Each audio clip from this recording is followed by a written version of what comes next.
que estão vão prestar a prova de título, e muitos que estão aqui com a gente para ver essa parte prática, são também residentes de terapia intensiva. Então, volto a frisar aos colegas que são Ou PM, né? residentes, Ou PM, né? PM, sem dúvida. O PM já é meio automático, né? Mas os residentes de terapia intensiva é novidade, essa prova na verdade, é um teste de progresso, e um sucesso no teste de progresso pode fazer com que você não necessite fazer a parte teórica da prova de título. Mas não se esqueça, você tem que se inscrever na prova de título. Porque é uma coisa que parece boba, mas muita gente vai ter essa dúvida no final. Não adianta fazer a prova de progresso só e não se inscrever na prova de título. É como se tivesse ganhado o passe na prova de progresso e você precisasse de qualquer Aconteceu com forma alguns entrar. candidatos ano passado. Por isso que vale a pena a gente frisar, porque é uma coisa que a gente vai. Aconteceu de esquecer de se inscrever e depois pedir inscrição e realmente depois que fecha a gente não tem mais como abrir. Isso. Falar boa noite já começou. Começou não, nós estamos fazendo um recado antes. Tem que Pessoal, ter olha feito a só, prova vamos de lá. progresso também. Vamos explicar aqui. Prova de progresso. Tem que fazer os 3 anos. Pronto, é importantíssimo. Faltou um ano, já não dá mais. Fiz os 3 anos. Meu último ano, tirei uma nota acima que me fez passar.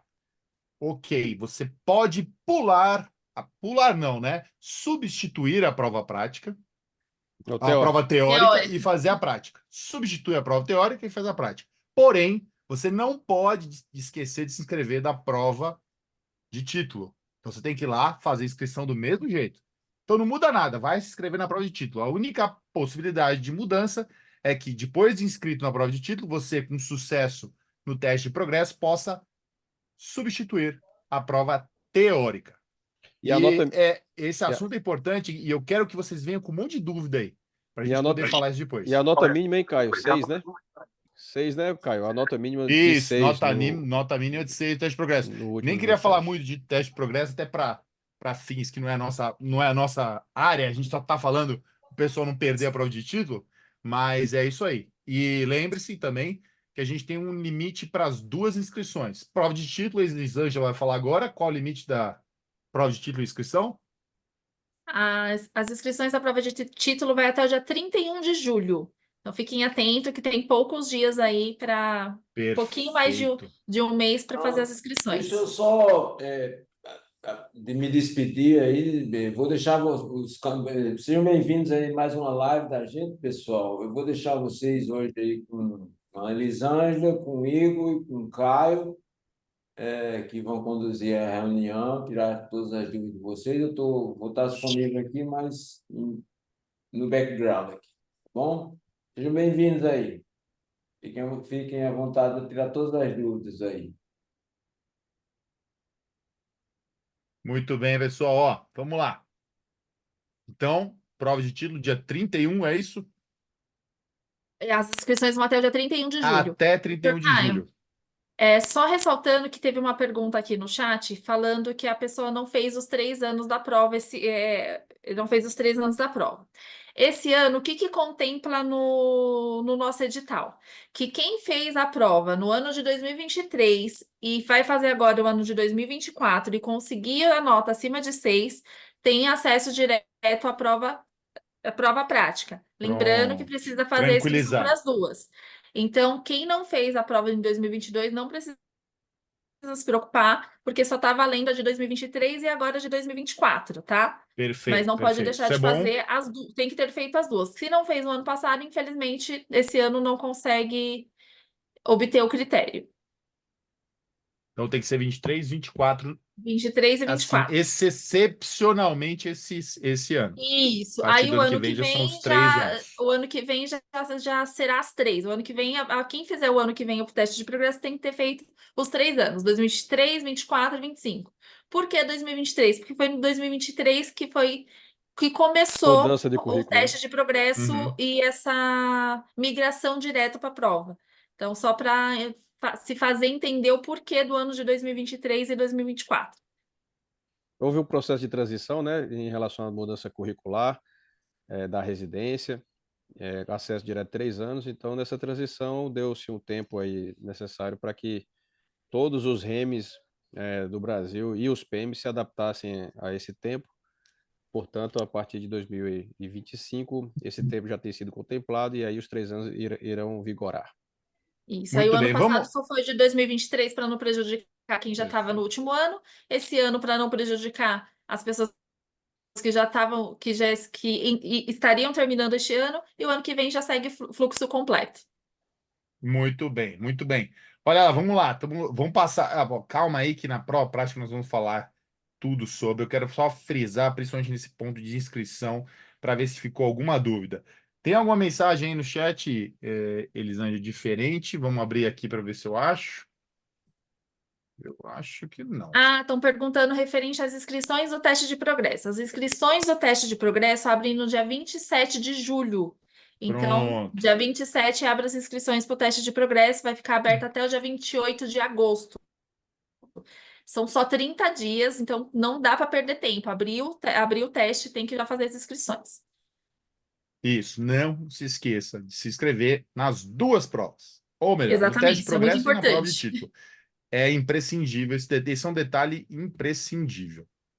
Muito bem. Então, vamos ver se tem mais algumas dúvidas dessa parte que a gente começou a iniciar. Vou me apresentando aqui, eu sou Caio Gouveia, um dos membros do comissão de prova, assim como o Igor, que vai se apresentar também aí. Pronto, meu nome é Igor Mendonça, né? Tá aí, eu, Igor Mendonça Nascimento, também faço parte da comissão de título em terapia intensiva, junto com o Caio, mais vários colegas do Brasil inteiro. O Dr. Ciro está aqui conosco, já dispensa comentários, e a Elisângela também faz parte aí do nosso board, aí, nossa fiel escudeira, digamos assim, aí, que já está Sem dúvida. sempre aí nos ajudando. Principalmente nos detalhes que nós esquecemos. E é importante. Espero que sejam poucos. Tem até uma pergunta aqui do Rafael, que é o seguinte: se eu tenho residência, ainda assim há necessidade de anexar outros comprovantes curriculares? Ou, se desnecessário, visto a pontuação da residência? Bom, vamos lá. Tem anexa. Se tem anexa, não vai realmente a pontuação você vai ter com a residência, né? Mas se tem anexa. E não esqueça de anexar. Eu acho que agora nós vamos ter menos problema, né, Elisângela? Porque antes a gente tinha que anexar no currículo e anexar para pontuação. Agora é tudo num lugar só, né, Elisângela? Tem a parte de análise curricular que é separada, mas o caso dos residentes, como ele já entra como critério, se quiser colocar nos dois, ótimo, vai ser avaliado da mesma forma, mas se quiser colocar só na parte de documentos obrigatórios, pode colocar também, não tem problema. Tranquilo. Maravilha. Mas existem os dois lugares ainda, porque são locais de avaliações diferentes. Mas como a gente já colocou, na hora que a pessoa preenche o primeiro cadastro dela lá, ela já coloca o critério que ela está entrando, então a gente já consegue fazer essa validação por ali. Perfeito, perfeito. Então, respondendo a sua pergunta, coloque primeiro sua residência, seu PN. Depois, obviamente, se você tiver, cadastre os outros, que é de bom grado até tá. Mas, enfim, você tem a pontuação já com a residência, sem dúvida nenhuma. Outra dúvida sobre inscrição. Vamos lá. Sou PM no 6º semestre. Automaticamente já tenho a pontuação do currículo correto? Ainda assim, necessito enviar currículo? O currículo, ele é mais para uma validação referente aos cursos que colocam, que é mais para saber mais o seu histórico de profissional do que por conta de pontuação. O currículo em si, ele não vale ponto. Ele é mais para uma avaliação sua como médica mesmo, para a gente saber por onde você passou, para a gente ter essa avaliação. Mas o currículo, ele não vale ponto. A gente pede, mas ele não é obrigatório. Ele não te elimina da inscrição se você não colocar, anexar o currículo, tá? Muito Pessoal, bem. tem muita gente perguntando aqui, né, pelo que eu estou me colocando aqui mais adiante, já a respeito da própria prova prática. A gente poderia começar já, e aí tem algumas coisas de questionamento que a gente vai Boa. explanar. Eles estão Excelente. perguntando como é que é a prova prática, e como é que faz para se inscrever na prova prática. Então, assim, está uma confusão assim, na cabeça de alguns que estão perguntando. Acho que vale a pena a gente O iniciar. que a gente pode fazer? A gente inicia agora, referente à prova prática, que é o tema da live de hoje, para não atrapalhar aqueles que entraram somente por conta do tema. E no final a gente abre uns 5 minutinhos para fazer perguntas se alguém tem alguma dúvida em alguma outra área. Pode ser? Pode. Agora. Então vamos lá. Perfeito. Não, e outra coisa, Já guardamos as questões aqui. e outra coisa, né, Elisângela, assim, as pessoas podem enviar essas perguntas que a gente procura responder depois, né? Tem algum canal de comunicação e eles envia por escrito, se for o caso. Sim, tem o meu e-mail, tudo. E eu vou deixar também um formuláriozinho aqui no chat para que os senhores respondam no final, para Ah, é. estar dando, tirando, colocando dúvidas também. Tem meu telefone, eu vou deixar também meu telefone, meu e-mail, para vocês mandarem também as questões que aí eu que respondo diretamente para vocês, tá bom? Então vamos lá. Começar aí, Bora. doutor Caio. Vamos compartilhar a tela aqui. Vamos ver onde está a apresentação de slides. Muito bem. Todos estão vendo a apresentação aí, turma? Só mandar Eu joinha. tô aí. Maravilha. Então tá todo mundo vendo. Podemos começar. Igor, por favor, faça as honras aí.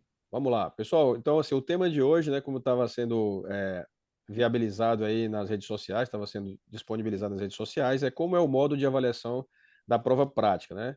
Perguntas e respostas. Vocês já se iniciaram com as perguntas e respostas, né? Algumas delas a gente já começou a responder, e aí a gente vai dar sequência aí em alguns pontos que a gente já sabe que são dúvidas, né? Surgiram dúvidas nos anos anteriores, e a gente já vai procurar se antecipar essas dúvidas, pelo menos parte delas, né?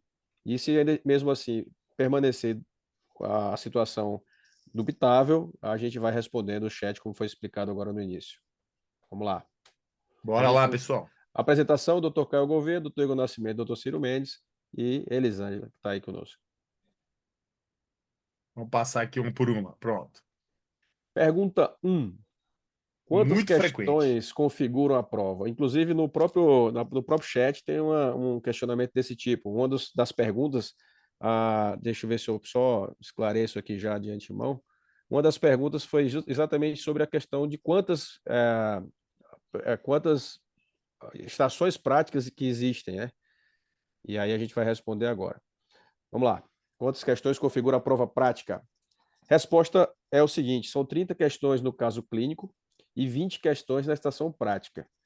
Tá certo, pessoal? Essas questões, elas são questões que não têm interferência exatamente uma sobre a outra. O que quer dizer isso? É que se o candidato responder errado uma questão, ela não será anulada a próxima e também não vai ter uma inter-relação do ponto de vista que comprometa, na verdade, a assertiva da questão seguinte. A gente vai explicitar isso melhor quando a gente estiver demonstrando aí o caso clínico e também a exemplificação da estação prática. Então, o candidato que estiver respondendo uma questão do caso clínico, a próxima questão do caso clínico não estará implicitamente relacionada no sentido de assertividade, ou seja, ele pode errar a primeira e acertar a segunda, ou vice-versa. Ele pode acertar a primeira e errar a segunda, independentemente da explanação que está sendo colocada lá na hora. Correto, doutor Caio? Perfeito, perfeito. Então, assim, né, o que é importante? Vamos saber tudo na prova? A gente vai saber tudo? Não, não vai saber. Então, é importante que vocês tenham, porque a gente esquece, a gente não lembra das coisas. Vocês tenham essa frieza de entender que a primeira questão é uma primeira questão. Se você. E aí é uma coisa, ó, fazer até um parênteses, né? Eu falo por mim. Como que a gente deve agir com uma questão que eu não sei? Vou falar o que eu sei daquilo que eu acho que eu não tenho tanta certeza. E vou falar. Entendeu? Agora, se eu tenho certeza daquela questão, essa aqui certeza eu sei. Então, tenta falar o mais objetivo possível. Então, isso que é importante ter essa clareza na hora que a gente vai pensar nas questões. E não se abalar. A próxima questão, normalmente, ela tem outros quesitos sendo cobrados, tá? Vai estar relacionado ao caso, pode ter uma cronologia, mas não necessariamente você não respondendo certo a primeira, você vai, de fato, perder a segunda. Isso não existe.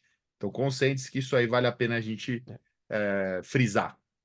Isso é importante a gente falar porque várias pessoas, vários candidatos têm essa noção, né, de que chega muito nervoso na prova e a gente percebe isso muito na hora de realizar a avaliação no dia da prova, nos casos clínicos ou nas estações práticas. Alguns candidatos, naturalmente, têm um pouco mais de ansiedade, entram mais nervosos, e é natural que, numa situação de insegurança, o candidato possa, do ponto de vista psicológico, ficar mais abalado.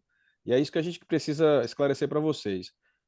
procurem manter a calma, procurem manter a serenidade, procurem manter a concentração e que nada que está perdido se você não tiver a pergunta na sua frente que você saiba responder de fato. Tenta fazer o que o Caio disse, né? Se colocar, pelo menos explanar o que você tem de conhecimento naquele instante e aguardar. Os dois avaliadores são preparados para interpretar exatamente o que você está dizendo e aí vão lhe dar uma nota coerente, né, ao seu desempenho. Perfeito, Igor. A gente vai tirar essas dúvidas mais para frente, mas é exatamente isso. Considerando que quem vai examinar são aqueles duas pessoas que estão na sua frente, que vão ter opiniões diferentes, são pessoas que às vezes normalmente não se conhecem. E ele vai ter uma questão junto e aí depois ele vai trocar. Então a tendência é a gente ter dois examinadores que são especialistas em terapia intensiva examinando o mesmo par de você. Então estou examinando alguém que quer entrar no mesmo time que é a terapia intensiva, o especialista em terapia intensiva. Então, esse é o ponto fundamental. Vamos seguindo para a questão 2 agora. Qual a divisão das questões na prova prática? Vamos lá, a gente vai ter 6 casos clínicos e cada caso clínico vai ter 5 questões. Então, um caso clínico composto por 5 questões. E a prática? A prática a gente tem 5 estações práticas com 4 questões, com 4 perguntas nas estações práticas, totalizando lá no início, nos casos clínicos, 30 e na estação prática, 20. A gente somando vai ter 50 pontos possíveis. Certo, Igor? Certo. São 50 questões, 50 pontos, e a fórmula de avaliação desses pontos tá bem descrito no caderno lá do edital, mais para o final do edital. É um cálculo em que a somatória desses pontos a gente pode até depois esclarecer um pouco mais na leitura aqui até ipsilitre do que está sendo colocado lá. Então, basicamente é isso. São 6 casos clínicos, 5 questões por caso clínico, 5 estações práticas, 4 questões Só por uma estação parte, prática. lembrar que o currículo tem peso 10 Isso. e a prova tem peso 90. Isso. O que o doutor Ciro quer dizer? Como eu falei, está lá no final do edital, esclarecendo exatamente isso, que muitas pessoas não esquecem, né, de levar em consideração o currículo. Por isso que foi importante também uma das perguntas iniciais a respeito da inclusão, né, De todos os do que você tem certificados. feito, né, de certificado, porque vai valer a prova prática, essa que a gente está comentando agora, ela inteira tem 50 questões válidas, 50 pontos válidos, mas, porém, entretanto, contudo, vai valer 9, na verdade, né? E tem um ponto lá que é de currículo. Então, esse somatório não é um somatório de 10, é um somatório de 9, na verdade. A representatividade desses 50 pontos representarão 9. E o ponto adicional, se o candidato tiver o currículo completo. No caso dos residentes, o currículo é a própria residência. Isso, que vale um ponto. Então, Muito bem. se vocês não tiverem ainda esclarecidos quanto a essa questão, a gente pode depois Debater mais sobre. esclarecer melhor esse ponto.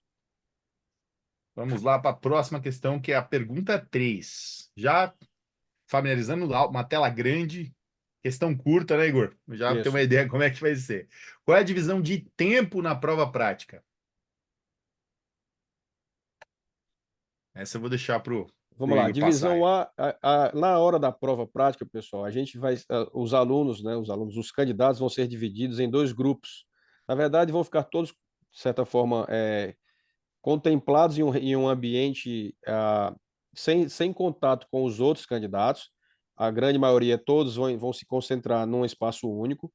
E depois haverá divisão, né, entre 2 grupos, divisão A e divisão B. Essa divisão A, parte dos alunos, parte dos candidatos irão para a estação de casos clínicos, né, estação de cenário problema, e a outra, divisão B, digamos assim, vai para a estação prática, né, em que o número de candidatos eles vão ser não iguais, porque a gente pode ter uma quantidade de alunos fazendo numa maior proporção em relação à divisão do grupo A do que em relação à divisão do grupo B. Como assim? Eu posso ter, por exemplo, a depender da nossa logística, porque a gente vai fazer é isso conforme a quantidade de inscritos para a prova prática, um número maior, e também em relação à quantidade de avaliadores, um número maior de candidatos que estarão contemplados na divisão B de início, né?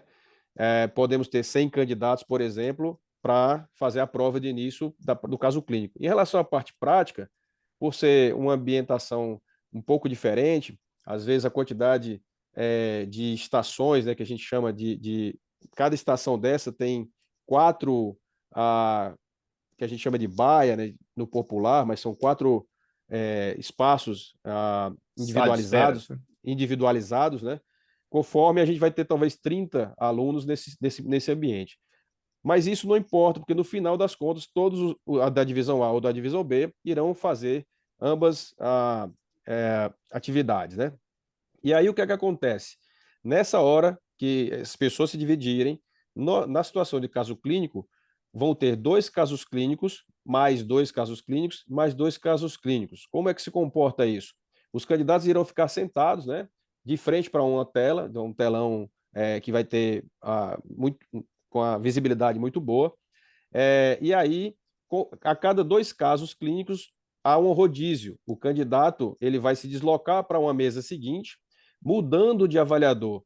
Então, essa é uma dinâmica que é feita pela AMIB há bastante tempo, no intuito de tornar a avaliação mais sem ter tanto viés para o avaliador. Então, o aluno ele vai ter a oportunidade de se defrontar com 3 avaliadores distintos, na verdade, 6 avaliadores distintos, e isso faz com que a prova se torne mais justa, que é o intuito nosso, que é evitar que tenha qualquer tipo de prejuízo para o aluno, né, para o candidato à terapia intensiva.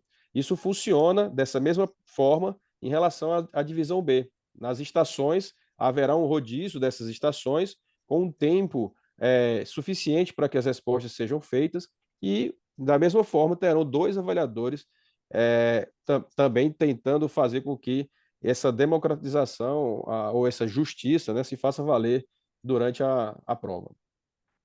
Não é isso, doutor Caio? Perfeito, perfeito. Acho que essa abordagem é bem interessante para a gente se preparar mesmo, do ponto de vista psicológico, saber como que é a divisão. Quando a gente tem isso na cabeça, quando a gente já vem mais com esse cronograma na cabeça, a gente tem mais facilidade para entender. Então, aqui a gente até frisou, que o Igor falou muito bem, hemodinâmica, ventilação, procedimentos, ultrassom e reanimação. Então, quer dizer, são os temas principais que a gente vai abordar em cada um. Obviamente, tem uma infinidade de possibilidades em cada uma das estações, mas esses são os focos da gente pensar, estudar e buscar. É o nosso dia a dia como intensivista, né?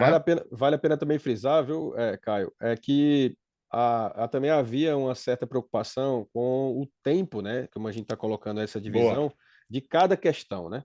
Não se preocupem quanto a isso. A gente já tem toda uma logística preparada para que o candidato tenha um tempo oportuno, um tempo necessário, um tempo mínimo que a gente tem para responder as questões. As questões elas podem variar entre elas em relação a tempo. Sim. Algumas questões elas podem ser respondidas com um tempo menor, às vezes 1 minuto, 1 minuto e meio, 30 segundos, enfim, isso é um número variável, não tem um número tão exato como a gente poderia fazer, mas é um número confortável para que a pessoa que tem um conhecimento daquele assunto consiga explanar.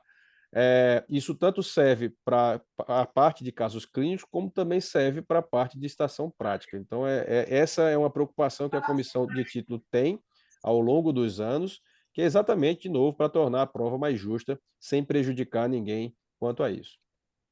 Perfeito, perfeito. Isso é importante. E assim, aquela questão é ao mesmo tempo para todo mundo. Ela pode Exatamente. variar o tempo entre as questões, mas ao mesmo tempo para todo mundo. Vamos lá. Pergunta 4. Qual a logística da prova prática? E a gente vai ter, primeiro, um ambiente confortável na sala de espera e na sala de avaliação. Materiais, imagem, iluminação, som testados, sendo cada vez a gente buscando mais qualidade nessa entrega, porque a gente sabe que tanto parte sonora quanto a parte visual são pontos que realmente dificultam, em alguns casos, principalmente onde você está sentado, a feitura da prova. Tempo suficiente, como a gente já falou previamente. Lembrado que os portadores de necessidade especial serão sim readequados, é importante que falem quem são, quem tem necessidade especial naquele momento, né? E reserve o tempo suficiente para uma possível longa permanência. O que eu quero dizer com isso? A gente não sabe quanto tempo vai durar a prova num todo. Por quê? Porque a gente não sabe quantos estão para a prova prática. Quantos vão chegar lá? A gente tem uma estimativa. Essa estimativa pode ser o que a gente fala, pô, então vamos ter 20 rotações, algo do tipo, mas isso pode, por problemas técnicos, pode prolongar. Então lembre-se, pense sempre numa longa permanência fazendo a prova, ou na sala de espera, ou mesmo na sala de avaliação, mas sempre de uma maneira mais confortável possível. Isso é importante a gente frisar, que a gente está cada vez mais dando bastante ênfase nesse quesito, né? Deixar que vocês tenham, aonde vocês estão esperando, tenham tranquilidade para ser o momento de descanso de fato, tá? Só reforçando o que o Caio comentou, o ambiente, ele é um ambiente, como está escrito, muito confortável em geral. As cadeiras são confortáveis, o ambiente de espera também é confortável. Esse ano, a MIB tem uma proposta ainda mais preocupada com esse tipo de aspecto, exatamente para que não cause nenhum tipo de constrangimento para candidato. Se vocês lembrarem no edital, se alguém, as pessoas que leram, recomendo que leiam ipsilitas o que está ali, até para tirar suas dúvidas também conosco em um momento agora ou depois, a respeito da questão do tempo, né?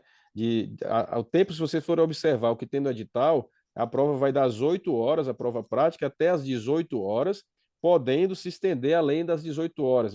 Essa foi uma novidade do edital desse ano, exatamente por esse motivo, porque a gente não sabe a quantidade de alunos que irão para a prova prática e a gente tem que contar com esse número para poder agilizar, para poder tentar condensar, completar a prova para todos com a maior isonomia possível.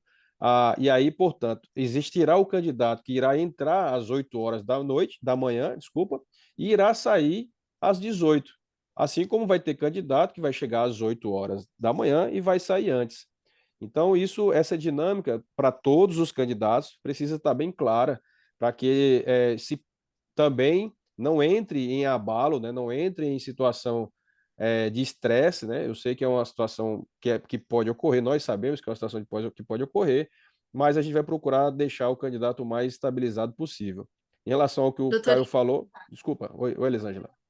desculpa, só te interrompendo, só para complementar uma fala do senhor, 2 pontos. Como que o meu colega chegou no mesmo horário que eu, por que que ele saiu antes e eu saí depois? A ordem das provas é feita por ordem de inscrição, para ser justo para todos. Então, se alguém tem alguma dúvida referente a qual que é o critério dessa ordem, não é a ordem alfabética, é pela ordem de inscrição. Aquele que se inscreveu primeiro na prova são os primeiros a fazê-la. E outra coisa muito importante, se tiver algum problema, alguma necessidade especial, que precise fazer a prova antes, precisa colocar no momento da Então, inscrição lá na plataforma, porque é só assim que a gente vai conseguir fazer com que você obtenha o seu direito de fazer a prova antes e com isso terminar ela antes. Então, só era, era, complementando, era isso, porque é uma era isso, dúvida muito frequente. perfeito, era isso que eu também ia complementar, Elisângela. Obrigado pela sua intervenção, foi muito oportuna, e exatamente isso mesmo, a questão do candidato com necessidade especial e aquele candidato gestante, né, lactante também, né, que também tem a sua particularidade. E no edital está escrito exatamente isso, que as pessoas que estão nessas condições precisam indicar, né, precisam esclarecer que estão nessa condição para que nós tenhamos também tempo suficiente, né, para poder alocá-las, né, da melhor forma possível, da melhor maneira possível. E está também escrito no edital que aquelas pessoas que não manifestarem isso durante a prova irão se igualar, digamos assim, às demais que não têm necessidade especial. E isso pode trazer prejuízo, evidentemente, para aquele candidato que tem essas limitações. Então, para ficar bem claro isso, procurem quem tem fazer esse tipo de de comunicação, né, no próprio edital, tem uma ficha específica para isso, para que não tenham prejuízo, né, durante o ato da prova. Perfeito, perfeito. Vamos lá. Vamos para 5. Como é feita a avaliação na prova prática? Bom, basicamente, como a gente já falou previamente, cada setor, cada banca, cada mesa, né, para a gente não falar baia, e sim setor, banca, mesa, vão ter 2 avaliadores capacitados que vão examinar o aspirante ao título, né? As avaliações não são conversadas. Eu estou com o Igor sentado um lado do outro, nós estamos vendo você, eu vou falar, não, Igor, que nota você vai dar para ele? Não sei. Não, a nota é totalmente individual. Então, muitas vezes a gente tem algumas discrepâncias que a gente propriamente já tenta avaliar por que que houve, né? Mas normalmente não são discrepantes a despeito de serem notas individuais. Importante lembrar, para validar o primeiro ponto, né? A média das notas deverá ser superior a 3. O que isso quer dizer? Por exemplo, você tirou uma nota 4 e uma nota 2, então o avaliador, né, deu 4 naquela questão e o outro deu 2.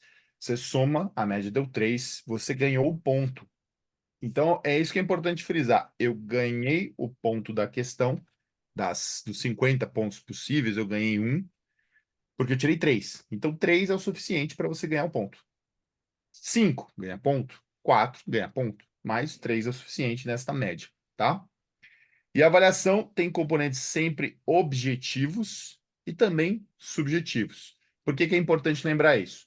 Que como é uma avaliação por pares, a gente está vendo postura, a gente está vendo como você reage nessa situação, a gente está vendo a rapidez de noção situacional. Então, os avaliadores estão ali para te avaliar, obviamente, objetivamente qual é a resposta ou qual é a sua melhor resposta para aquela questão, mas também o subjetivo, né? De como é a postura, como você está indo, como você mostra conhecimento, tanto do ponto de vista positivo, muito mais pelo ponto de vista positivo, para falar a verdade, do que para o negativo. Então, tem gente que a gente sempre vai, ó, o cara tem uma postura boa, falou, ele não chegou muito bem na resposta, mas, cara, ele tá buscando ali, né? E ele tem um raciocínio lógico. Então, isso tudo é pesado. Mas são todos iguais? Não. Como não é igual, nada. E esse é o grande ponto dessa prova de caso clínico, né? A caso clínico, especialmente, ela vê esse ponto. Obviamente, você acertei a questão, eu sei, falei certinho. Você vai ganhar um ponto, ganhou os 3 pontos. Mas se você, de alguma forma, não chegou na resposta correta, com certeza o seu raciocínio, por isso que eu falo, fale, né? O seu raciocínio pode sim auxiliar você a ter uma pontuação maior, tá? Lembrando, Bigão, por pessoal, favor. lembrando, pessoal, que esses avaliadores, eles são médicos intensivistas titulados pela AMIB. Há uma variabilidade entre os avaliadores. São avaliadores tanto em relação à idade, quanto em relação à regionalização onde os profissionais atuam, em relação a alguns assuntos, inclusive. Mas o que é importante é que, como eu falei, serão 6 avaliadores e eles serão os pares, né? Serão seus pares futuros. Isso é uma prova de que haverá um empenho, né? Em que haja uma aceitação, né? Uma receptividade desses pares quanto ao que se julga necessário para praticar a terapia intensiva no Brasil. E todos os que estão lá, os avaliadores, fazem um treinamento antes para que isso seja possível, né? Para tentar também ajudá-los a discernir melhor quem é o candidato capaz de receber a titulação. Esses avaliadores, como foi dito aí, são independentes, ou seja, eles não se conversam sobre as notas um do outro, eles têm isso colocado de forma a, num local de sigilo, né, que é como se fosse uma carta, é um envelope, né, que se coloca ali as notas e se veda e um não vê a nota do outro. E a questão final é essa história de objetividade e subjetividade, que também, como o Caio bem disse, será motivo de avaliação, né? Será motivo de nota, né? Então, o que também nós dissemos no início é válido. Então, a segurança, a desenvoltura com que você responde a questão diz muito se você é um profissional que está capacitado para aquela situação. Então, se o indivíduo ele começa a não responder, por exemplo, como é que o avaliador vai enxergar isso sendo esse profissional na prática? Se deparar em uma situação difícil, uma situação em que a tomada de decisão ela é preponderante, ela é fundamental para ser realizada, e o indivíduo trava, né, sem ter uma resposta para dar, é óbvio que ele não está sendo apto para aquela profissão, para aquela especialidade. Então a gente procura também ver isso também nos candidatos de uma maneira geral. Isso, como eu falei, é a parte mais subjetiva. E óbvio, tem a parte objetiva que também é mais contemplada do ponto de vista de resultado.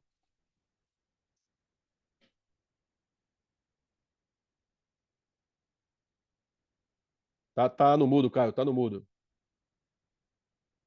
Caio, tá no mudo o seu. Muito bem, Agora sim. agora estamos de volta.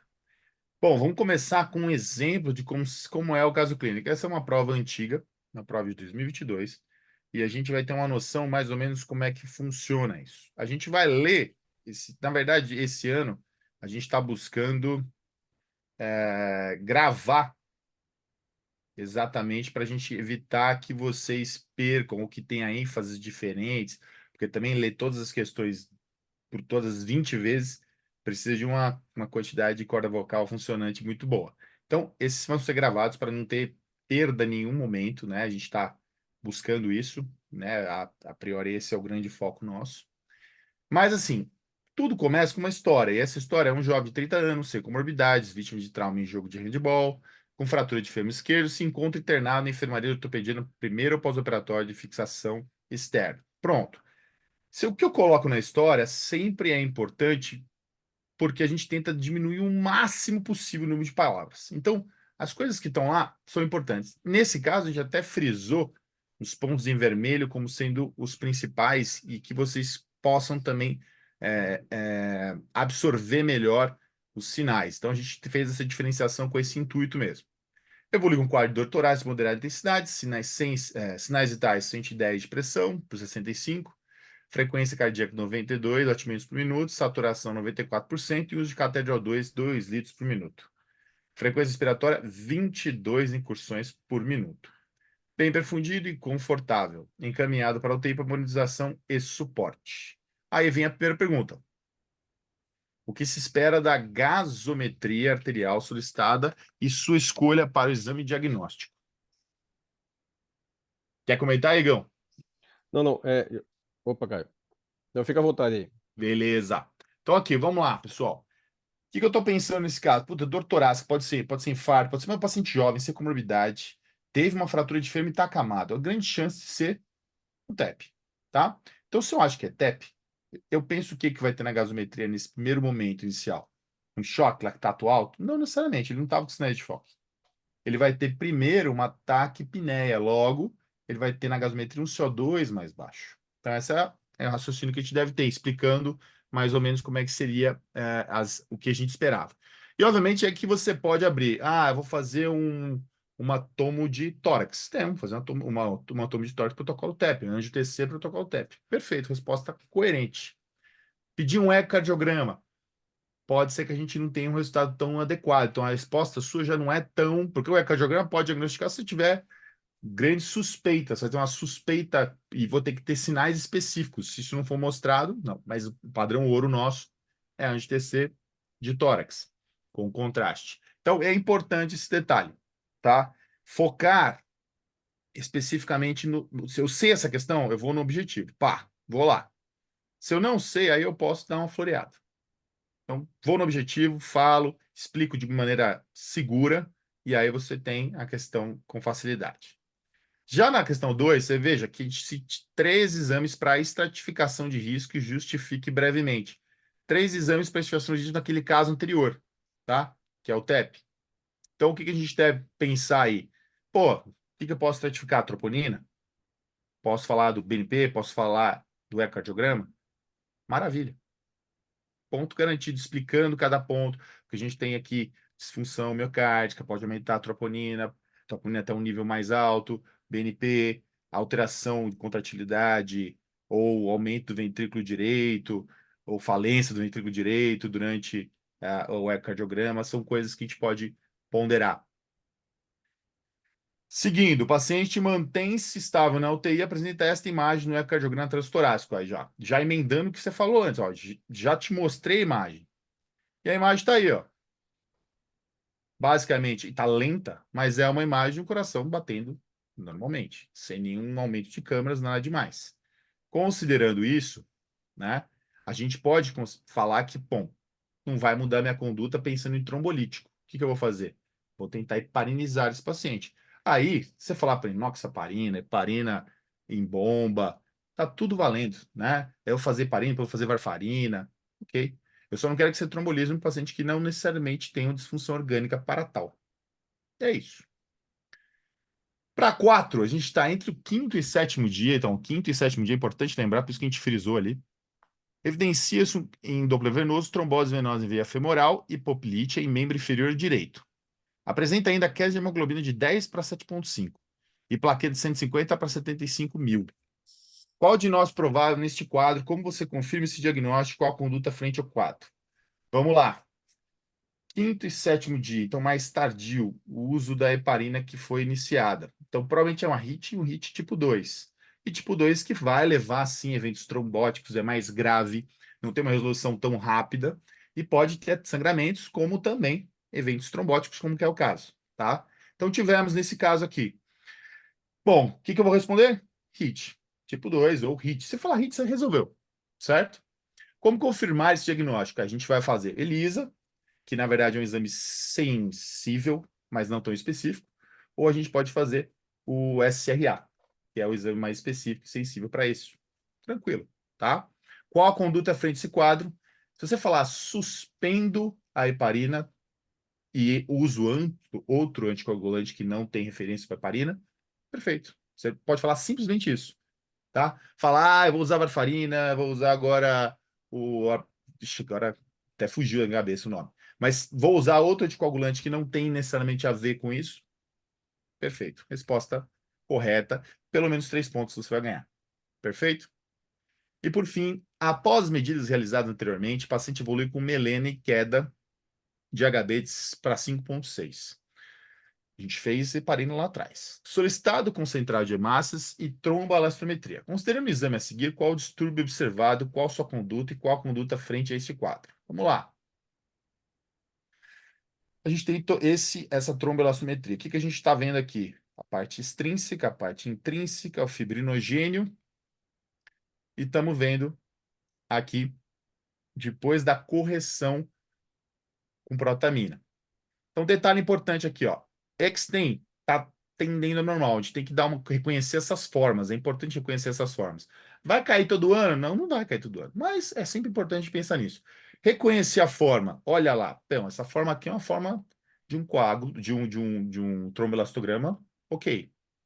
E aqui? Pô, aqui tá estranho. Aqui tá prolongando demais o CT. Tá O muito CT, longo. clotting time.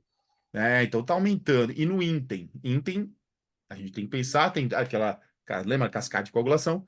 Tem extrínseca e intrínseca. Quando a gente pensa em intrínseca, a gente pensa em heparina. Opa, tem a ver com o que eu estou pensando lá atrás. Então tem a ver com heparina. E para eu ter certeza, eu coloco protamina lá no reagente com o Eptem e ele corrige, fica igual.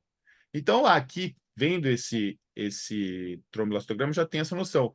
O Fibtem não teve grandes alterações. Então, voltando lá para a nossa questão, ô, meu caramba. Aí, volta. Caramba. Aí, voltando para a nossa questão, o que a gente vai falar aqui?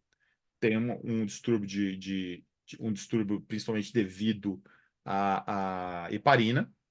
Vou suspender a heparina, posso usar protramina e vou fazer concentrado de massa nesse paciente que está com HB de 5,6.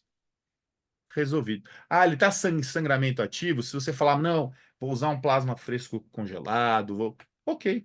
Nós não vamos tirar ponto, não. tá? São respostas possíveis. A gente pensa numa resposta, mas existem um leque de respostas possíveis. Isso que é importante a gente ter em mente. Existe um leque de respostas possíveis. Você pode falar 5 ou 6 respostas certíssimas, mas se você falar uma, já é o suficiente. Então, por isso que a gente gosta de frisar. Se você sabe a questão, pá, considera ali, vai ganhar ponto e tá tranquilo. Se você quer florear mais, você tem risco de também entrar naquela subjetividade. Opa, o cara não. E aí pode ser que você não tenha pontuação total. Dificilmente, você falando certo, você não vai ter. Mas se você falar alguma coisa errada, uma coisa que não deveria ser feita, aí provavelmente você vai ter um pouco, vai ter, pelo menos alguns examinadores vão ter pontos negativos nessa questão. Eu acho que assim dá para a gente ter uma noção melhor. Tem uma pergunta aqui, deixa eu ver. Como essa questão 5 é considerada pergunta ou 3? Pois dentro delas existem 3. Não, uma só. Uma só. Esses questionamentos que a gente colocou aqui é para você criar a sua resposta. Como o caso clínico é muito mais dissertativo, eu quero que você crie a sua resposta, dê a sua conduta do ponto de vista de intensivista. Então, nessa questão, a gente tem basicamente um conjunto de atitudes que eu quero que você tenha perante essa questão. Tá? Então, considerar qual que. Eu interpretei o exame, habilidade 1. Habilidade 2, conseguir fazer um link com um caso clínico, que é o uso de heparina. Habilidade 3, eu soube a conduta para aquilo, certo? E a conduta por causa do sangramento. Então, eu já consigo frisar. E assim, pensei em melena, tem que fazer endoscopia também. Lembrando, né, Caio, que essa sequência de perguntas que foi elaborada nessas 3 aí, é como o Caio falou, né? São 4, na verdade. Considerando o Sim, exame, assim, a interpretação do exame a seguir, né, no caso, isso. e aí o distúrbio observado, conduta e tal. Então, assim, esse conjunto ajuda a concatenar a ideia, a tentar Isso. trilhar, na verdade, a sua expertise, de como você está se lidando com aquele caso. Se você vai realmente poder salvar a vida daquele paciente com essa quantidade de informações. Então, o conjunto dessas informações é que somará. Lembra que a gente falou no início que essa questão, essa pergunta 5, o avaliador que sou eu e o avaliador que é o Caio, a gente tem uma pontuação de 0 a 5. Então, a gente tem 6 opções, né, de número: o 0, 1, 2, 3, 4 e 5. Se eu observo que o candidato começou a falar que o exame correto, o distúrbio observado, mas que a conduta frente àquele exame que foi observado acertadamente e o distúrbio em si não foi coerente, eu posso interpretar de uma forma objetiva que meio que você, suponhamos, certo? Que você ganhou ali 2,5, né? Que não vai existir esse número para eu marcar, ou eu teria que colocar uma pontuação de 2 ou uma pontuação de 3, mas se eu observar que você, talvez, do ponto de subjetividade, teve uma boa desenvoltura, mostrou segurança, e que e de repente eu posso considerar o 3. O Caio, por sua vez, pode enxergar uma coisa diferente dessa Exatamente. e colocar um 2. Então, 2. assim, essa mais ou menos é a didática, né, de avaliação feita na hora, né? É uma orientação da objetividade, que é o que está sendo perguntado, e também de como está sendo respondido, né? De qual é a situação que você está se colocando. Se você coloca uma conduta que não tem nada a ver com a pergunta, eu posso encarar que você está voando, né? Viajando, né? No cenário como esse. Ou seja, você não sabe nada do que é a conduta para esse caso, e aí, portanto, eu posso julgar que você vai ganhar um 2, né? E aí é mais ou menos assim que funciona a resposta, no caso, a pontuação, né? Que uma das perguntas, inclusive, que os candidatos colocaram aí no chat. Perfeito, perfeito. É isso aí. E essa questão aqui, você falar que é uma ou 4, tem exatamente a ideia. Esse examinador foi um examinador mais tranquilão. Porque ele deu para você o guia que ele quer. Ele poderia simplesmente falar, considerando o exame, qual a sua conduta. E aí deixar você dissertar. Ele meio que te guiou. Isso pode acontecer, mas também pode acontecer qual a sua conduta perante o caso. Que aí quer que você abra mesmo para falar tudo que é possível sobre aquilo sem guia, né? Então depende, vai ter questões dos dois tipos, tá? tá? Vamos para a próxima. Exames podem ser revistos se preciso. Então vamos lá, detalhe nesse negócio de exames revistos. A gente tem, em alguns momentos, como a gente tem uma avaliação que são de pares, né? Essa avaliação de pares e é subjetiva, ela não tem como de falar, olha, tá certo aqui, tá errado aqui, não dá para a gente rejulgar. O julgamento está sendo esses dois pares, tá? Então, normalmente, quando a gente vê revisões em provas, principalmente caso clínico, a gente vai ver disparidades. Então, o que quer dizer disparidades? Quando um examinador dá uma nota muito alta ou muito baixa.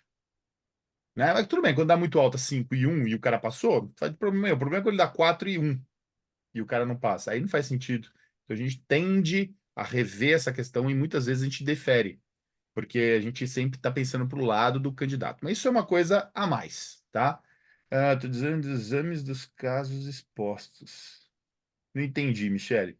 Os exames podem ser. Ah, sim, óbvio. Podem sim ser revistos. A gente volta. Mas lembre-se, sempre é importante ficar na mente que aquele exame que passou lá atrás, ele normalmente não vai estar linkado. Se tiver linkado com a questão, ela vai aparecer também na imagem. A gente vai tentar fazer de alguma forma que você tenha eles numa imagem só, num slide só, tá? Então, isso é uma coisa que a gente está focando bastante durante a nossa confecção da prova desse ano. Beleza? A Kátia, viu, Caio, perguntou aqui se os casos clínicos serão lidos, né? Digo, gravados, né? Para serem ouvidos, né? Apenas, ou haverá a possibilidade de serem lidos também em uma tela, por exemplo, né? E aí a gente já É, comentou isso também, né? A gente também, já para esse coloquei ano, lidos e ouvidos, é. a gente vai fazer exatamente dessa forma que o Caio respondeu para vocês. Muito bem. Agora vamos entender um pouco da prova prática. E para falar da prova prática, nós vamos falar de uma estação corriqueira, que é a ventilação mecânica, que é dessa prova também do mesmo ano, 2022. Aqui a gente coloca no ventilador, peguei uma imagem para ilustrar a nossa revisão aqui. No ventilador, a gente tem essa imagem aqui. A gente tem provavelmente um gráfico, que está olhando aqui, é um gráfico que não é usual, que a gente tem todo dia na frente do nosso ventilador, até pelo fato de a gente ter uma utilização desse gráfico. Esse é um gráfico super importante, mas a gente utilizar menos, né? Então aí já entra, já fique seguro, mas não fique, pense, concentre que vai dar certo. E aí o que que eu quero? Eu quero saber o modo ventilatório desse paciente, tá? E como você justificaria isso? Bom, basicamente, o que a gente tem que ver aqui? Fluxo, volume. O que acontece com o volume? Mantém-se constante. Qual é o modo ventilatório que tem volume constante? VCV. Parabéns. Você já justificou e já deu a resposta. Se você falar só VCV, eu vou pedir, justifique. Vou perguntar. Aí você vai falar o quê? Não sei. Então, pera, você não sabe. Como é que você sabe que é VCV olhando aqui sem olhar nada na tela? Né? Então, a justificativa, se você trouxer para a justificativa de fluxo, pressão, fluxo quadrado, pressão ascendente, etc, etc e tal, show de bola. Beleza? Isso é interessante, viu, Caio, que você colocou, porque às vezes justamente o candidato, a gente recebe, né, as reclamações, digamos assim, nas críticas, as contestações em relação aos resultados, né, de alguns candidatos. E boa parte deles, às vezes, responde como o Caio mencionou, VCV. A resposta correta, que é VCV, está explicitado na questão que há necessidade justificativa. Por que que tá feito? Por que que houve esse tipo de complementação na pergunta? Porque eu posso ter uma sorte de dizer que é VCV, de dizer que é PCV, de dizer que é PSV. Então, para não cair nessa situação de acaso, porque isso não é uma questão de múltipla escolha, isso é uma questão de habilidade, né? Eu preciso saber, o avaliador precisa saber se o candidato tem habilidade para entender de fato o que está exposto para ele na prática, e não um conceito apenas do que está sendo colocado. O conceito é muito mais cobrado na prova teórica. Então, na prova teórica, o candidato tem que saber o conceito, pode não estar muito afeito à parte prática, mas conceitualmente ele pode estar na ponta dos cascos, como se diz. E, além disso, ele pode contar também com a sorte, o fator de aleatoriedade. Eu posso colocar a letra A, B, C ou D. Eu tenho 25% de chance de acertar, porque é uma prova de múltipla escolha. Então, esse tipo de candidato, ele pode ser o sortudo da vez, passar para a segunda etapa sem saber muita coisa do ponto de vista prático. e ele vai ser oportunizado de estar respondendo essas questões que a gente está colocando para vocês. Então, se a comissão tivesse elaborado essa questão apenas com a pergunta dizendo qual o modo ventilatório, nós poderíamos incorrer exatamente na incapacidade de avaliar, de fato, a habilidade do médico, né? Que está pleiteando aí a titulação de terapia intensiva. Então, o Caio explanou muito bem aí, precisa dessa complementação para nós sabermos, nós avaliadores, sabermos que você, de fato, é afeito a esse cenário aí que foi colocado na questão 1. Perfeito, Igor, é isso aí mesmo. Vamos para 2. Na 2, ele coloca outro gráfico que também não é tão conhecido nosso. Lembra de, não conheço também, vou olhar, vou ver o que tem aqui. Bom, ele é muito parecido com o anterior, fluxo, e aqui tem inspiração também. Lá na prova, tinha os dois gráficos, tem a pressão, volume-pressão e fluxo-pressão, e fluxo-volume. Então, basicamente, nesse aqui, eu achei esse aqui, porque pegando na internet para poder ver, não daria para mexer no ventilador para vocês. Mas o que é importante ver aqui? Qual o fenômeno que está acontecendo? Primeiro ponto, vamos lá. Aqui eu sei que é VCV, olha lá. O volume dele é sempre contínuo. E aí, o que acontece aqui? O fluxo não zera. O fluxo de expiração, ele não chega a zero. Ele para antes. E quando a gente pensa, a gente pode raciocinar, peraí, não chegou a zero, me lembra daquela curva de fluxo-tempo, que ela não chega a zero também. Então, você lembrando isso, você sabe que isso é auto-PIP. Você consegue pensar, ó, esse paciente está com auto-PIP. Agora, se você falar auto-PIP, por quê? Porque não chega a zero a curva, o fluxo não zera. Pronto, você ganhou 3 pontos. Quer ganhar 5? Qual a conduta corretiva? Para ganhar 3 também, eu não sei justificar muito bem, eu estou meio perdido, mas o que eu posso fazer é diminuir, por exemplo, tentar diminuir o tempo inspiratório para ter mais tempo de expiração. Você falou isso, você conseguiu 3 pontos também. Então, nessa questão, a gente tinha essa jogada, né? Para você tirar a nota máxima, justificar e conduta correta. Corretiva, né? Corretiva do distúrbio, da sincronia. E no caso, para ganhar 3 pontos, ou você tentava justificativa, ou uma conduta corretiva coerente, correta, tá? Então, esses são os pontos para a gente avaliar. Não é um bicho de sete cabeças. Você vê que não é um bicho de sete cabeças, dá para a gente conseguir ter uma boa noção do que. Mas não pode, nesse caso, não pode em nenhum a gente desestabilizar na questão 1, aí para desestabilizar de novo. Temos que estar mantendo sempre focado e tentando reconhecer padrões. Porque assim, tem muita coisa que eu não vejo, tem muita coisa que o Igor não vê. E a gente tem que olhar e ver padrões para poder ter, de certa forma, maior condição de trabalhar na terapia intensiva, a gente sabe disso, né? Mas esses são gráficos que tem em todo ventilador, então vale a pena a gente focar nesses gráficos também na hora que a gente vai estudar. Lembrar tudo que a gente tem de recurso tá disponível, existe a possibilidade de a gente utilizar para nossa utilidade na terapia intensiva e, obviamente, possibilidade de a gente fazer questões sobre isso. Muito bem. Esse é interessante, Falei. viu? Só para complementar, essa também é outra dinâmica, pessoal, de pergunta, né? Vocês vejam que difere um pouco da anterior. Essa é como se você tivesse a avaliação da seguinte forma: é como se você ganhasse, como eu falei para vocês, de 0 a 5 pontos, nós temos a oportunidade de 6 caracteres, né? De 6 números: 0, 1, 2, 3, 4 e 5. É como se nessa pergunta houvesse uma complementação desses números até o final. Ou seja, o que fenômeno está ocorrendo? Eu respondo, eu ganho de 0 a 1, e aí, dependendo do avaliador, ele pode, com o restante da sua resposta, ele colocar próximo do 3, que seria aquela resposta mais para passar. Como você explicaria? Somatório de mais 2 pontos, digamos assim. Então, vai lá, 2 e 3. E como resolver? 4 e 5. Então, essa maneira avaliativa, didática, digamos assim, para esse tipo de questão, funcionaria objetivamente dessa forma. Um somatório dessas 3 perguntas variando em 2, cada uma delas. E aí, o candidato pode ter respondido aí, com certeza, o fenômeno, falando-se de auto-PIP, ganha de 0, sai do 0, né? Vai para o 1. E aí, como você explicaria 2 ou 3? Não expliquei muito bem, ganhei mais 1. E como resolver? Também não resolvi muito bem, ganhei mais 1. E nesse conjunto de fatores foi para o 3, que era o desejado aí ao final. ou pode ter colocado a resolutividade de maneira exemplar e ganhou 2 pontos e foi para um 4.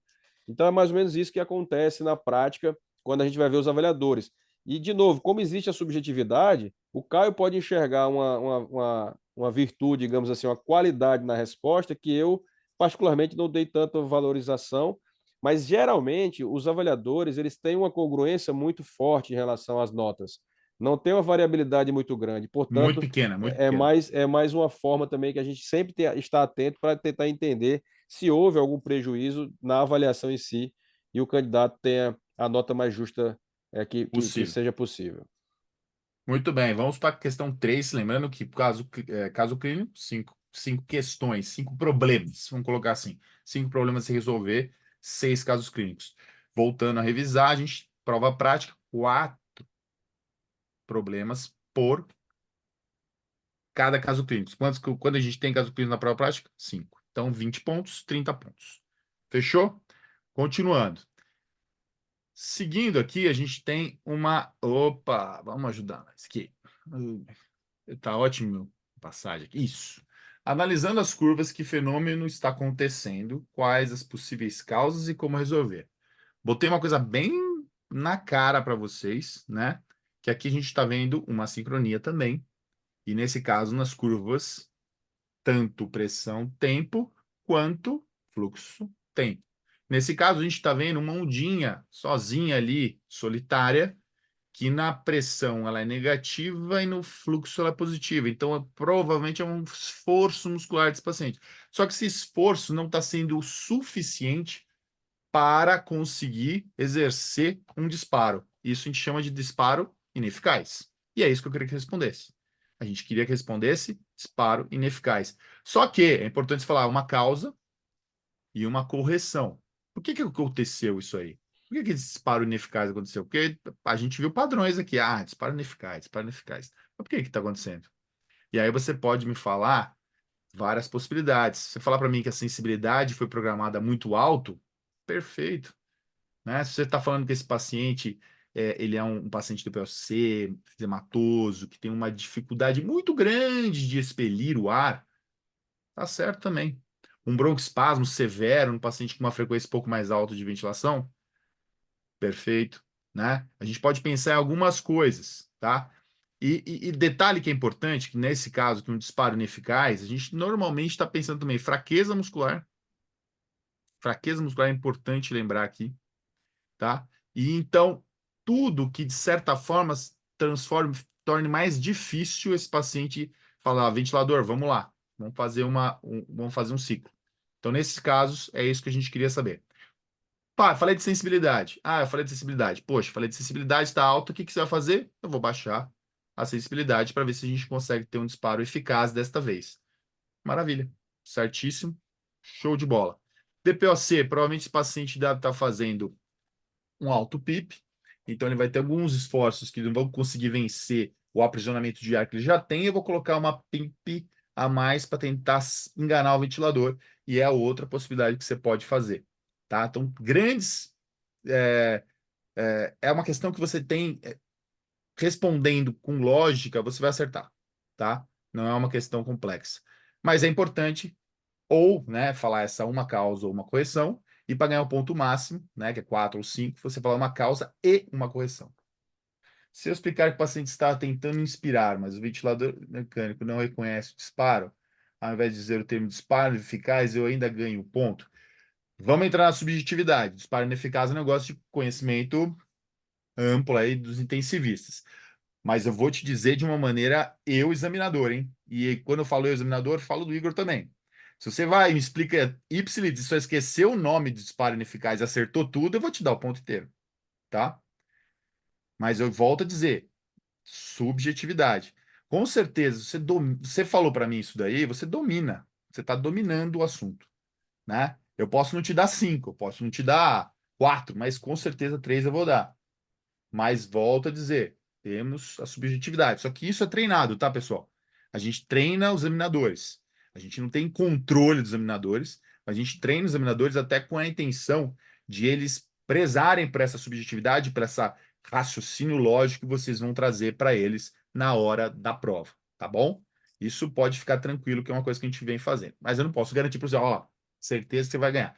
Mas, olha, a pontuação, uns 90% de chance de você ganhar ela inteira, até eu ganhar um ponto a mais, aí, uns 4, 5, existe, tá? Se você não lembrar o nome, tá bom?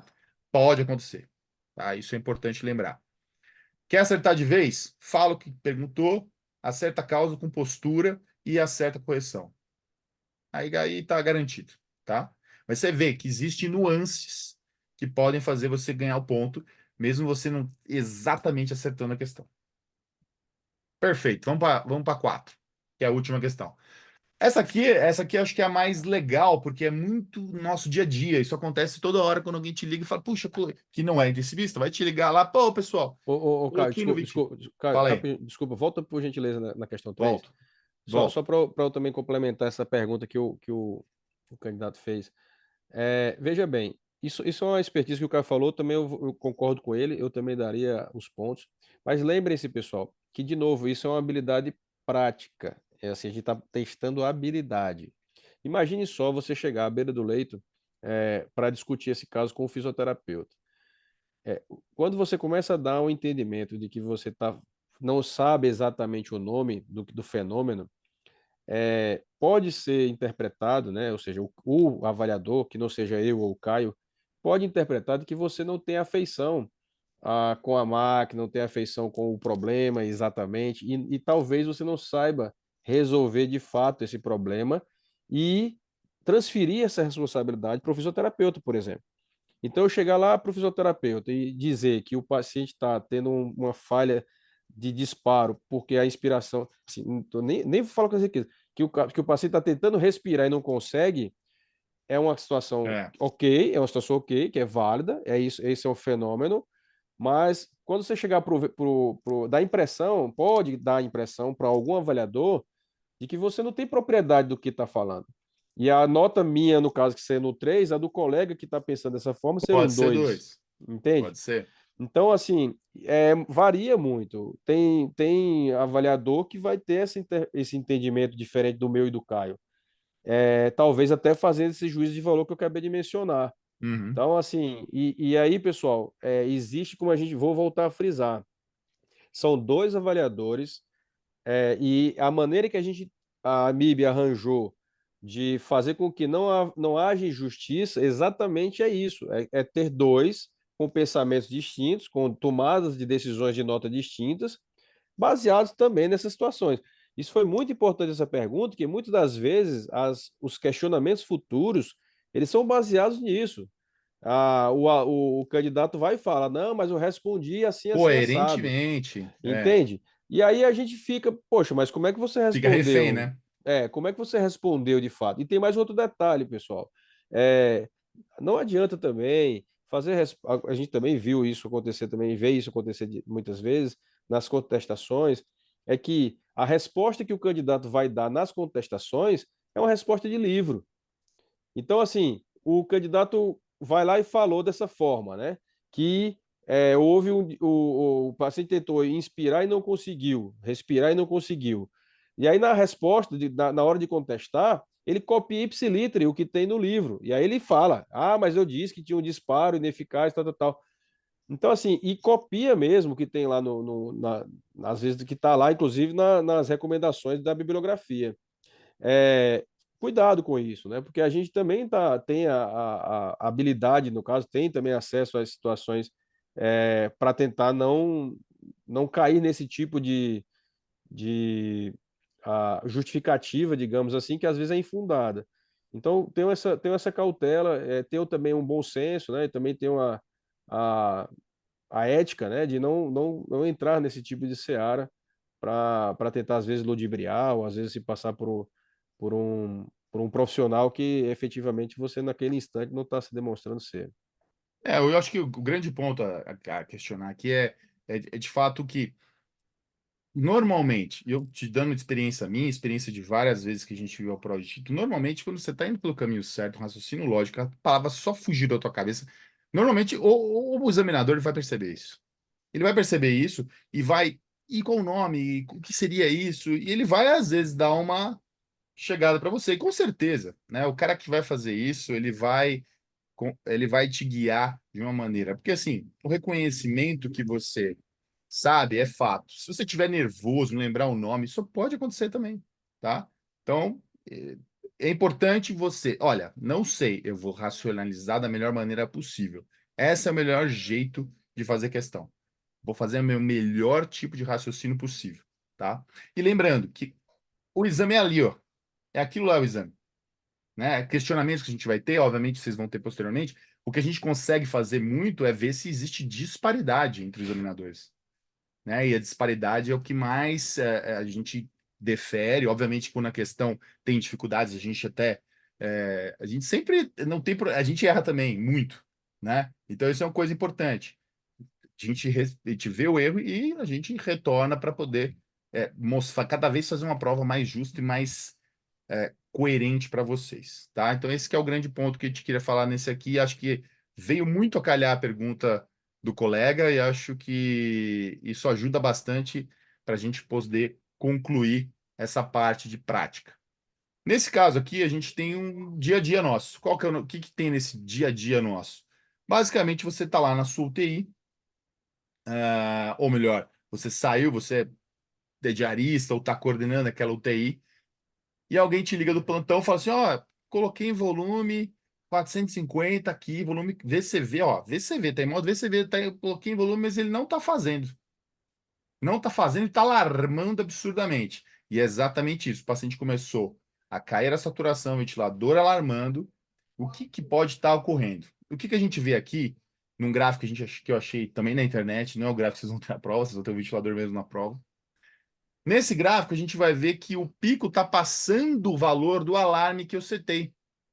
E ao passar o valor do alarme que eu setei, eu começo a alterar a fisiologia, na verdade, é difícil falar, né? Mas o funcionamento do ventilador do modo que eu setei. Por exemplo, qual que é o funcionamento do VCV? Vou garantir um volume, esse volume, nem mais nem menos, para o meu paciente. É isso. A partir do momento que eu garantir esse volume, eu vou fechar a válvula inspiratória e abrir a válvula expiratória. Perfeito, mas aqui cai por terra. O que acontece? Como a gente tem um alarme que se chama alarme ativo, é o alarme ativo que a gente tem de pressão, que a gente sabe que isso aí pode causar mais lesão. É um alarme ativo, que isso quer dizer o quê? Ele vai cortar a ventilação, ele vai fechar a válvula INS e abrir a válvula ES exatamente no momento que ele passa esse pico, tá? Passou esse pico, ele vai fazer isso. Então é isso que eu queria que vocês pudessem me dizer. Se falar só alarme de pressão, agora você falar alarme de pressão, justificando com aumento da resistência, diminuição da complacência, ajuste de alarmes, ou se o volume correndo não está sendo entregue como planejado, show de bola, tá? Então era mais ou menos isso que a gente queria que vocês dissessem. E é importante ter essa noção. Não adianta falar só o que é. Você tem que falar o que é e falar de onde saiu essa ideia, tá? Então, com isso, a gente consegue concluir os dois tipos de prova que a gente vai ter. Lá vai ter ventilador. Normalmente a gente tinha o Bennett, atualmente está sendo Mindray, mas sempre são ventiladores que a gente passa a utilizá-los como ferramentas de ensino em todos os cursos da MIB, tá? Então, realmente para ter conhecimento mesmo. E a gente não cobra, obviamente, que vocês sejam expert em mexer no ventilador. Eu não quero nem que você, às vezes, mexa no ventilador, porque a gente tem as regulações.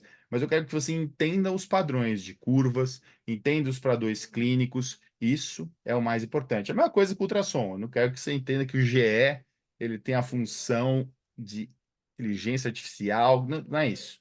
A gente quer que você saiba o que é o TGC, a gente saiba que você saiba qual probe utilizar. Então, isso é importante, tá? Mas normalmente são sempre, para ficar mais claro, da Bennett, agora ela Medtronic, né, Igor? É, Agora é isso, né? Mas assim, no último ano não foi, por até uma questão, a gente tem parcerias, né? E a gente utilizou o que a gente usa no próprio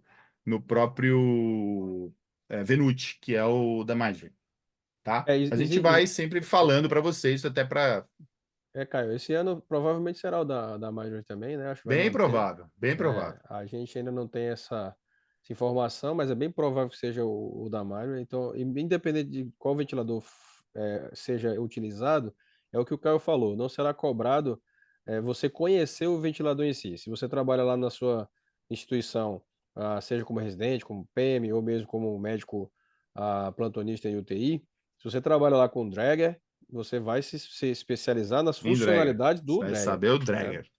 Não exatamente o... Alô? Tá me ouvindo? Estamos vendo, estamos vendo.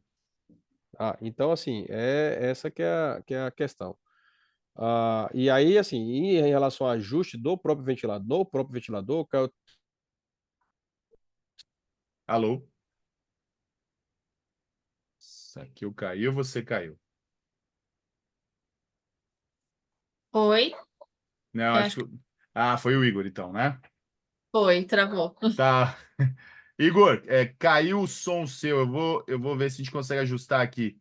Caiu o seu som, eu acho que foi a internet deu algum tipo de alteração. Mas o importante que ele falou isso é fundamental. Lembra que a gente tem um monte de examinadores. Tem que ser um ventilador que todos os examinadores têm algum conhecimento, passaram o olho. Então não vai ter ventilador que não de grande, foge muito dos padrões de curva do que são os mais utilizados, tá? Então, normalmente vai ser isso. A gente busca sempre padrões de curva, padrões de simulação muito semelhantes àqueles que a gente utiliza no nosso dia a dia. Beleza? Bom, Igor, conseguiu voltar aí? Deu som? não tô Acho que ouvindo. deu. Tranquilo, tranquilo. Bom, boa prova a todos. Essa é a nossa live de hoje. Nossa live de hoje era para vocês entenderem como fazer a prova. Como que eu faço? Não é que questão que vai cair? Não, isso é besteira. É como é que eu faço a prova. Como é que eu devo utilizar para tal. Vamos ver aqui o que temos de perguntas agora. Qual é o nome do ventilador que eles falaram? Mindray. Vamos anotar aqui para você. Opa, até errei.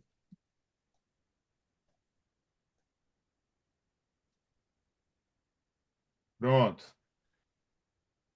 Quem mais? Vamos ver quem mais aqui. Tem alguma pergunta? Boa noite, obrigado. Foi muito esclarecedor. Obrigado pela presença. Não Sou esqueçam de formado. preencher a pesquisa. Isso. Pessoal, Já preencher a coloca a pesquisa, pesquisa. pessoal. Coloca a pesquisa de novo. Coloca a pesquisa de novo aí. Coloquei. Coloquei Coloca o link. aí. A gente Pessoal, ganha é, coxinha mais na reunião, quando não, gostam pessoal, mais do live. faça o preenchimento da pesquisa, por gentileza, porque isso é importante para que a gente Sabe o que eu vou aprimore, fazer nas próximas. aprimore novas reuniões, novos encontros, e aí a gente sempre está procurando aí melhorar. Vamos lá, tem uma pergunta aqui. Sou formado no PM no ano 2011. Ainda assim pontuo nota máxima na análise curricular? Eu vou falar sim, mas eu vou olhar para a Elisângela, porque ela sabe todas as regras. Mas sim. Sim, o PM ele não perde a validade, assim como a A residência médica residência. também não. Mas foi uma boa pergunta, viu, pessoal? Porque naquela época o PM era composto de menos anos do que é composto hoje, né? Tanto Exato. assim como a residência. Então, Se é uma você pegar boa pergunta. tem uns PM mais antigos que tinha de residência, lembra? Quando não tinha residência, tinha os PMs ainda. É, E além aí tem aquele que pediu um ano e é, meio, então eles também entram, tá? A gente, tudo bem, vem e te analisa, mas a gente normalmente dá esse ponto. Show, obrigado por tudo. Valeu, pessoal. Isso aí. Eu quero aproveitar e perguntar sobre a tolerância de vocês quanto às regionalidades dos candidatos. Muito bem. Por exemplo, aqui no Rio falamos PAN. PAN ou PAN? Quando nos referimos sobre PAI linha arterial. Tá. Entendi. é Olha, aí, eu vou né, te geralmente, né? falar que aqui a gente não é. Eu sou paulistano. O Igor. João Pessoa, né, Igor? É isso. João Pessoa. Então a gente tem no grupo Santa Catarina. Então, obviamente, regionalismos estão bem juntos, né? A gente sabe que os examinadores. Você pode cair com o examinador do Rio de Janeiro, aí pronto, tá tudo igual. Tá? Então, é É, totalmente tolerante. Se você conseguir explicar o termo, às vezes é um termo muito isso, específico, explica isso. pra gente o termo, tá? É. Tá? EAS, urina 1, análise de sedimentos na urina, tem vários. Tranquilo, né? É só a gente. Lembrando, viu, pessoal, que assim, embora esses regionalismos aconteçam, no caso da PAN, por exemplo, o termo correto é o que você tem que preconizar, né? A gente, lógico, como o Caio falou, na hora da prática, o avaliador também, junto com a sua subjetividade, ele vai compreender, né? A expectativa nossa da comissão é essa, que ele tem a capacidade de discernir se você está falando com propriedade, se isso realmente é um regionalismo ou se você não está sabendo do que está falando. Então, mas o termo, procurem utilizar as terminologias conceitualmente corretas, né? Perfeito, exatamente. Mas assim, totalmente lógica a sua questão, porque a gente é conceitualmente correto aí, tranquilo, né? A gente Sim. vai conseguir entender. Só tenta evitar muita sigla. Tem umas siglas aí que aí ferrou, aí não tem nem jeito de entender. Mas Deixa eu vamos falar. lá, Tem uma pode pergunta falar. aqui em relação ao currículo, né? Em relação à nota máxima se era Boa. 9. Tá lá, lá no edital é exatamente isso, né? Tá. Os 50 questões, se você acertar todas elas, né, ganha 50 pontos, né? No caso, seria respectivamente relacionada ao 9. Que você passa, né? Porque a nota do ponto de corte, o 9 supera o ponto de corte para você passar na prova prática, né? É isso aí.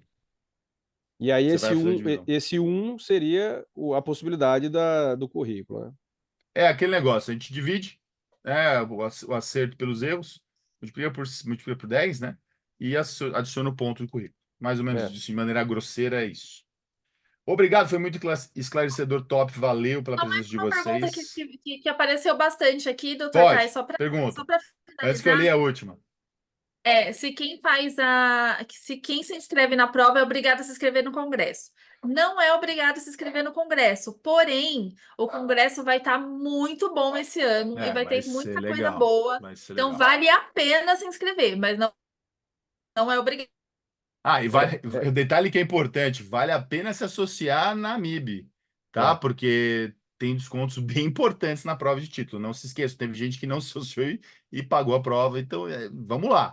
E digo Vamos mais, se viu, associar, pessoal? cara. A gente E- está cada vez com uma Fazendo. associação mais forte, uma associação que está buscando sempre trazer novidades e tudo que tem de mais novo para terapia intensiva para vocês também, de maneira, muitas vezes, até para quem não é associado gratuitamente, a gente tá, tem a MIBcast, tem ó, a MIB no ar, tem eu porrada vou de coisa. falar, hein, Caio, e a Elisângela, vê só, pessoal, em relação à questão da inscrição para a prova e, ao mesmo tempo, para o Congresso, no Congresso, pessoal, tem muita atividade Isso. que pode ajudar na resolução da prova, né? Na prova prática em si. Treinar, Então, né? Pode treinar, né? pode te ajudar a ter esclarecimentos maiores, porque naquela dinâmica ali tem cenários de prática, tem um Amiibo em cena, tem o escape room, então assim, tem situações que podem te deixar até mais confortável eventualmente, tem a roda de conversas, então assim, tem muita coisa bacana que eu acho que ajuda para a prova, porque pode ajudar para a prova, né? Então, Isso aí. você começa também, ao meu ver, a sentir o clima, né? A se sentir até talvez pertencente de fato à própria AMIB, né? Te dá talvez um encorajamento para ir para a prova com um pouco mais de segurança. Então, eu acho que vale a pena, né? A nossa sugestão é que se inscreva para as duas coisas. E o grandíssimo meet que você tem lá, né? Esse relacionamento com as pessoas da terapia intensiva, isso que é o mais legal, mais importante de qualquer aula que você assista. Falaram para mim, Elisângela, muito, e Igor, se você souber melhor que você tem contato com a Amibicena, as inscrições para o Amiibo em Cena vão acontecer quando e quando que eles já podem começar a se mexer para poder se inscrever? Elisângela? Tá por aí, Eli? Tempo técnico, mas essa pergunta vai ser respondida, fique tranquilo. Mas normalmente, por exemplo, eu falo pelo Escape Room, ele fica no site do CBMI como Os dois, viu, cara? focos para você se inscrever. O Mas Amiibo tem em que cena ficar também. atento aos prazos, porque as vagas são É, bem limitadas, mas é isso bem que, limitadas mesmo. A MIB ensina da mesma forma. Também tem uma limitação do número de inscritos, fica também no site da MIB, mas eu não sei precisar o quanto tempo, né, na verdade, está sendo disponibilizado. É isso Na aí. verdade, a gente ainda não tem data para ser disponibilizado, mas sendo disponibilizado tem que correr porque as vagas são limitadas, né? Como o Limitadas. doutor Caio falou, Mas o vai estar doutor no Igor falou. site. É bem Vai estar no concorrido. site. Se Vai tiver estar no dificuldade no site, tem que site, ficar de olho no site, ficar de a olho gente nas vai redes. fazer. Ah, outra coisa muito importante, habilitem no cadastro de vocês a opção de receber notificação. Porque às vezes vocês não recebem notificação por SMS, por WhatsApp, por e-mail, porque vocês estão desabilitados. É isso, é Então a verdade. gente não pode, pela lei LGPD, a gente não pode mandar mensagem para quem está desabilitado. Então, habilitem isso, porque vocês conseguem receber essas informações que a gente manda normalmente por lá. Então, Importante. a gente tem um protocolo de mandar essas mensagens para as pessoas que autorizam. Então, habilitem que vocês vão ter essas informações em primeira mão. Perfeito, perfeito. É isso mesmo. A gente está agora passando memorandos frequentes, vai ficar bem legal. Tá bem legal a Pessoal, situação de a gente divulgar.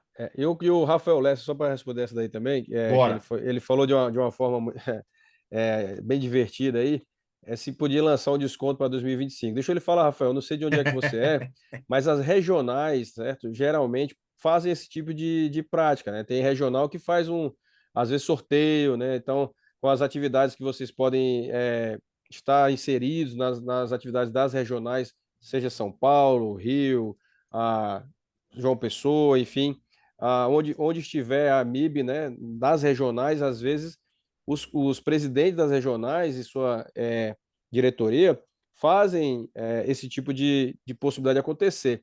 Então procurem as regionais e vejam se existe desconto, vejam se existe possibilidade de sorteio, né, que às vezes você ganha a própria inscrição do Congresso nos eventos regionais que possam existir. Interessante, isso é verdade. Ponto importante aí. Aí tem uma pergunta aqui: vão ter outros encontros como esse? Aí fica fundamental que vocês respondam o formulário, para a gente saber o que vocês querem saber. E não a gente ficar enrolando aqui vocês que aprova. Não, não vou fazer exatamente o que você quer saber. Então responda lá o formulário, dê o feedback para a gente. Mas teremos sim. E eu só queria deixar já como feedback que essa live de hoje foi uma ideia de vocês da última live que aconteceu. Vocês pediram Exatamente. live pedindo da prova prática, então a gente escuta o que vocês pedem. Então preenche o formulário que a gente analisa tudo, a gente lê todas as respostas. Então, por favor, ajuda a gente, que a gente vai cada dia trazer uma live melhor para vocês, com mais informações e com coisas que são realmente úteis para vocês utilizarem. Vai para o YouTube, sim. Acredito que lá para quarta-feira a gente já disponibiliza no YouTube, tá? Quarta-feira da Perfeito. próxima semana. Ó, durante o congresso existe alguns cursos com estações práticas. Eu já respondi o Stefano isso aí. Stefano, vai ter, fica ligado, ative suas notificações, que as vagas são pequenas, mas vão abrir, vai estar no site, vai estar no e-mail, vai estar em todos os locais. Então vai procurando aí que vai ter. Quem não estiver o ponto de currículo, a nota máxima na prática será 9. Isso. Teria como repetir a sequência de cada etapa, tema, padrão de prova prática de forma bem objetiva? Vamos lá, deixa eu lembrar. Você lembra a prova objetiva, Igor? Vamos lá, sequência de cada etapa da prova prática. A gente tem 2 etapas: caso clínico e a prova prática em si, que são os casos práticos, que vai ter ultrassom, etc. E tal. Na prova casos clínicos, nós vamos ter um total de 6 casos clínicos e cada um vai ter 6 problemas, né? 6 problemas para resolver. Cenário problema. Cenários problemas. No caso das provas práticas, né, nós vamos ter 5 estações também, só que em vez de 5 estações, na verdade, estações. com 4 problemas. Isso. Então, no totalizando de questões da prática, 20, e totalizando de questões nos casos clínicos, 30. É isso, de forma bem objetiva, basicamente é isso. Sequências. Para ver se eu entendi o que é da sequência. Vai ser 2 examinadores para um caso clínico, 2 examinadores para outro caso clínico, e assim por diante. Você vai. Cada 2 examinadores vão te examinar por 2 casos clínicos. Aí depois disso vai trocar para outros 2 examinadores. Então, são blocos. A gente divide isso em bloco de 3, tá? Então, 2 examinadores vão te examinar por 2 casos clínicos, 2 examinadores vão te examinar para outros 2 casos clínicos e terminando com outros 2 examinadores para a gente entender de forma objetiva como é que seria isso. Vamos ver se eu consegui chegar nessa sua ideia da objetividade. Vamos lá, uma dúvida. Pode colocar experiência profissional no fim das inscrições ou precisa ser no dia da inscrição? Então, o currículo, ele tem também um prazo um pouco maior, né, Eli? Então, ele pode colocar a experiência um pouco maior. Isso. Ele vai até o início de outubro que você pode colocar as comprovações de análise curricular. E outra coisa, quem faz o Masterclass é uma informação importante. Quando estiver chegando perto lá do final, ali para setembro, finalzinho de setembro, outubro, as meninas de cursos vão estar mandando para vocês uma declaração de que vocês estão participando, que estão frequentes, porque não adianta só se inscrever, precisa frequentar as aulas para poder ter essa declaração de participante para ganhar o ponto na análise curricular. Então, mais próximo, elas vão disponibilizar e vocês colocam na plataforma, porque quando fecha a parte de análise curricular, ainda não vai ter terminado o curso, mas as meninas vão disponibilizar para vocês uma declaração de que vocês são participantes do Masterclass. E aí, para finalizar, pessoal, aí a gente agradece muito a todos. E só para responder, o Douglas Ferreira colocou aqui quais temas que nunca faltaram na prática, né? Ah, todos aqueles temas pertinentes à terapia intensiva, nunca faltaram na prática. Mas aí é isso, pessoal. O ventilador, só para dar uma dica, porque é o que está nas estações. Por exemplo, nas estações práticas, que compõem 20 pontos, né, possíveis para compor aí a nota final da segunda etapa, é o que vocês têm, por exemplo, para que nunca vai faltar, né? Que são situações relacionadas a procedimentos, situações relacionadas à ventilação, hemodinâmica, ultrassonografia, point of care, o que mais?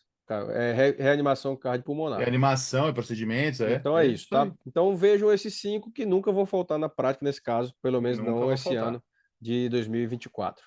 Tá bom? Tudo certo aí, pessoal? Conseguimos esse Eu tô só com uma objetivo? questão aqui que parece que me veio uma conta na cabeça. Remy que entrou no edital extemporâneo da época do Covid de agosto de 2021. Então, 21 foi para 22, 23 e aí, terminaria 24. Poderá realizar o teste de progresso e utilizar como forma de acesso direto para a prova prática?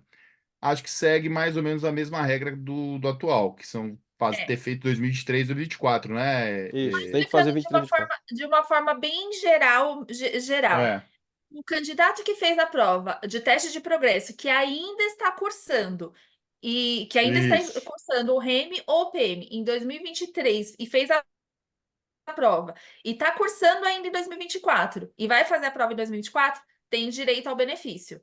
Se já Pronto. encerrou, não tem mais, acabou, já não tem mais esse direito.